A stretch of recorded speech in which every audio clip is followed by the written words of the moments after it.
উপকূলে মুষলধারে বৃষ্টি অব্যাহত।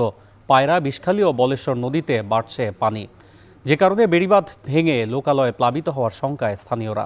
এ নিয়ে আরও জানাতে বরগুনা থেকে যুক্ত হচ্ছেন সুজন আকন।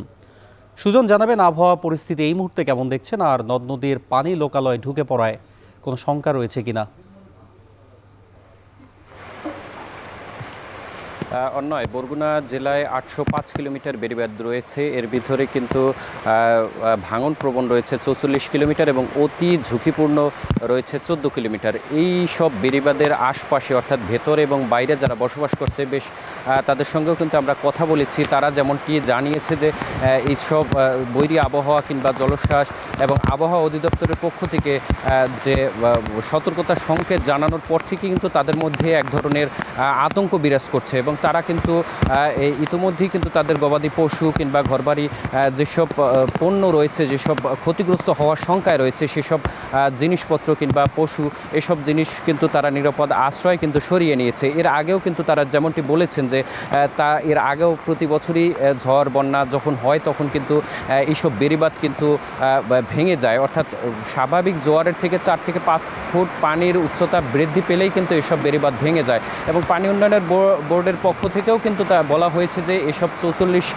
কিলোমিটার যেসব বেড়িবাঁধ রয়েছে, এইসব বেড়িবাঁধের যেসব ঝুঁকিপূর্ণ, অর্থাৎ এইসব বেড়িবাঁধ কিন্তু যে কোনো জলোচ্ছ্বাস কিংবা স্বাভাবিক জোয়ারের থেকে 2 থেকে 5 ফিট বেশি পানি উচ্চতা আসলেই কিন্তু সেসব বেড়িবাঁধ উপচে কিন্তু লোকালয়ে পানি প্রবেশ করে।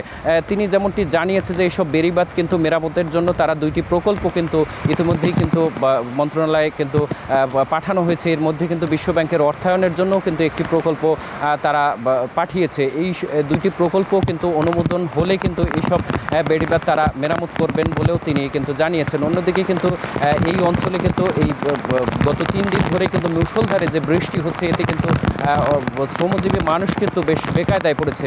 পাশাপাশি কিন্তু অর্থনৈতিকভাবেও বেকায়দায় পড়েছে। বরগুনার দ্বিতীয় বৃহত্তম মৎস্য অবতরণ কেন্দ্র পাথরঘাটা বিএফডিসি ঘাটে কিন্তু কয়েক হাজার ট্রলার কিন্তু ইতিমধ্যেই কিন্তু লোকালয় কিন্তু আশ্রয় নিয়েছে এবং তারা কিন্তু এই যে 58 দিনের নিষেধাজ্ঞা ছিল, সেই নিষেধাজ্ঞা কাটিয়ে কিন্তু তারা এই যে ভরা মৌসুমে মাছ শিকার করবে সেটি কিন্তু রেখে কিন্তু এই সাগর কিন্তু উত্তাল থাকায় তারা কিন্তু তীরে এসে আশ্রয় নিয়েছে। তো এই ছিল আমার কাছে বরগুনা থেকে সব শেষ। বরগুনায় বৈরী আবহাওয়ার খবর জানাচ্ছিলেন সহকর্মী সুজন আকন।